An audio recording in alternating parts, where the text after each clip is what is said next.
Bonsoir à tous et bienvenue dans le journal des régions. Le Parlement a adopté en juin dernier la loi portant création des ordres nationaux du Bénin.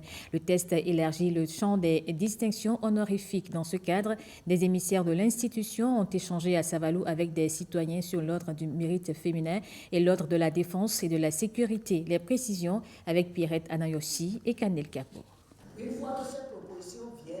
La grande chancellerie de l'Ordre national du Bénin a engagé depuis 2021 une série de réformes ayant notamment débouché sur la loi portant création des ordres nationaux du Bénin. L'institution tient des séances d'échange et d'harmonisation sur les nouveaux ordres créés. Au cœur de cette rencontre de Savalou, l'Ordre du mérite féminin et l'Ordre de la défense et de la sécurité.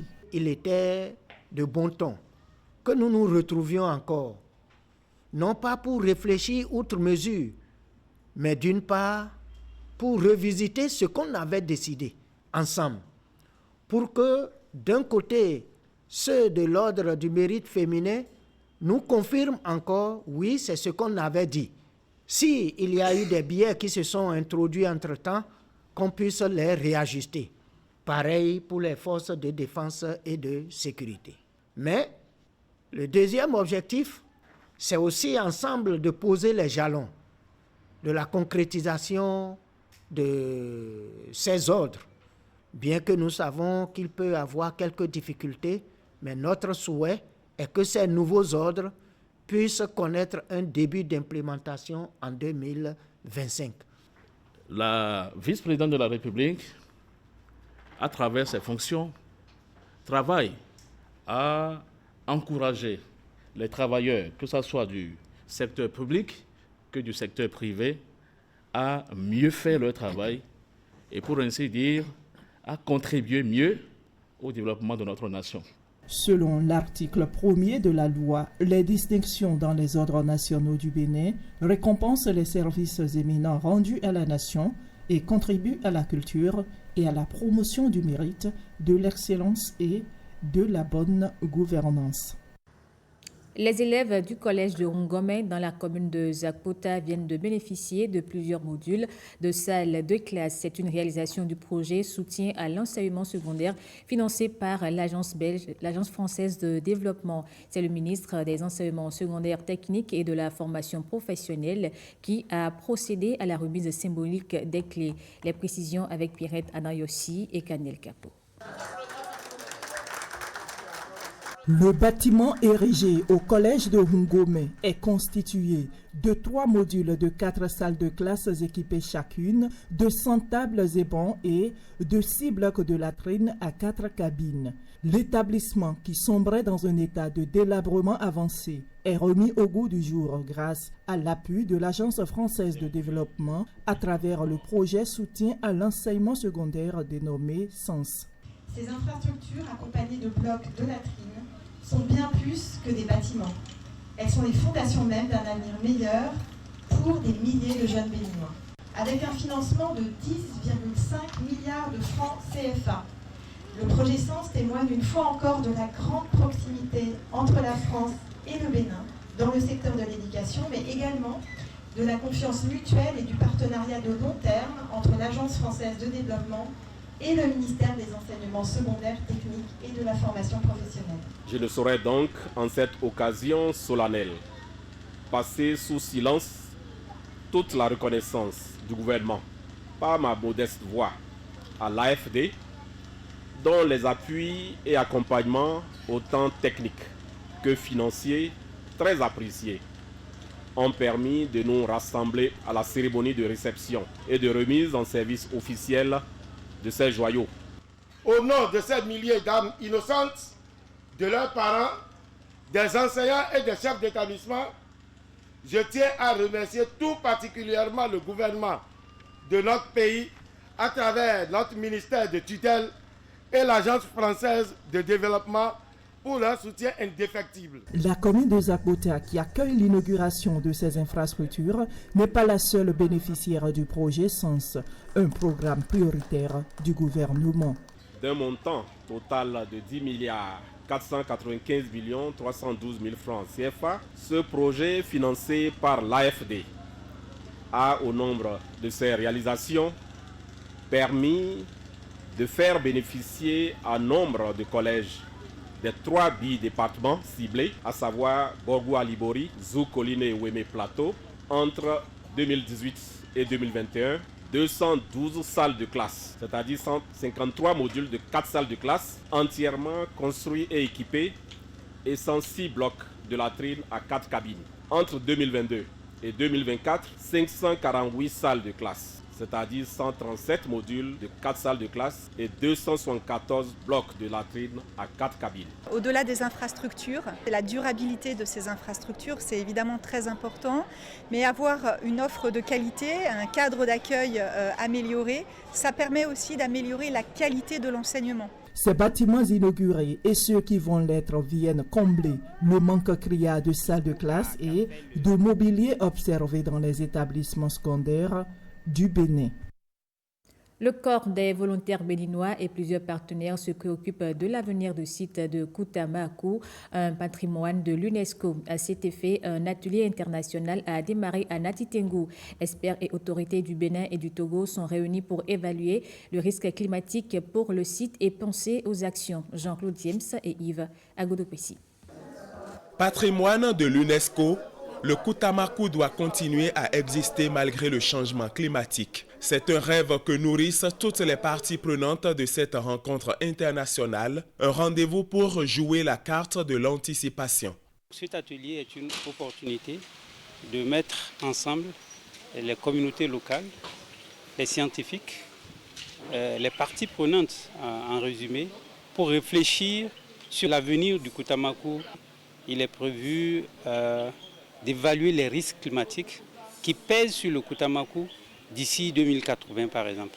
Et comment est-ce que les communautés locales pourront être résilientes face à ces différents scénarios climatiques. Une rencontre de haut niveau, une première pour l'Afrique au regard de l'importance du Koutamakou. Koutamakou est une inspiration pour le patrimoine culturel, pour les communautés dans tous les coins de cette planète que nous appelons chez nous, ou que nous appelons tous en tant qu'êtres humains, maison.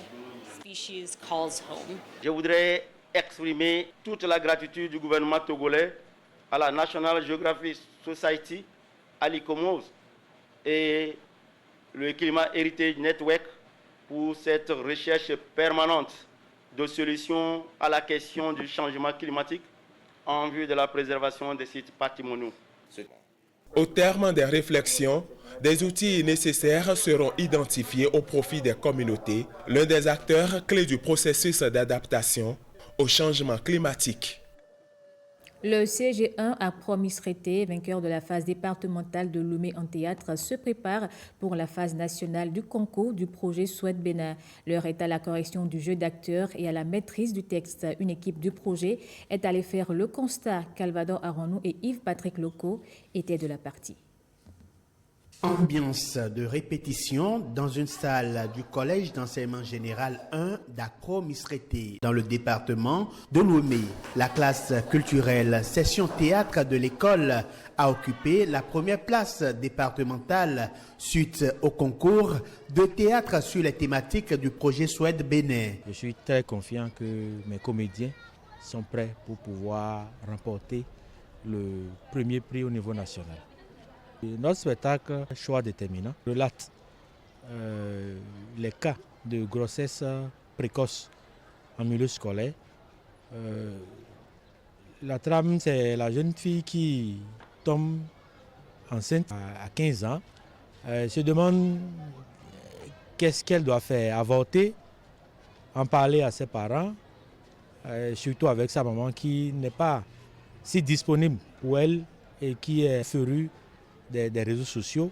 Les objectifs de Souhaite Bénin, c'est d'accroître l'autonomisation des femmes et des adolescentes. Cela passe par leur accès à des services de santé reproductive, infantile et maternelle de qualité. L'éducation de la femme et la formation des filles pourront permettre aux différentes cibles, notamment les femmes et les filles, d'avoir les connaissances requises et les compétences de vie comme le disons pour les Souhait Bénin, pour pouvoir affronter leur quotidien. Une séance de sensibilisation a eu lieu sur les thématiques de Souhait Bénin. Les élèves connaissent-ils le projet? Que savent-ils des questions de santé reproductive, des grossesses précoces? Ces différents sujets ont meublé les échanges.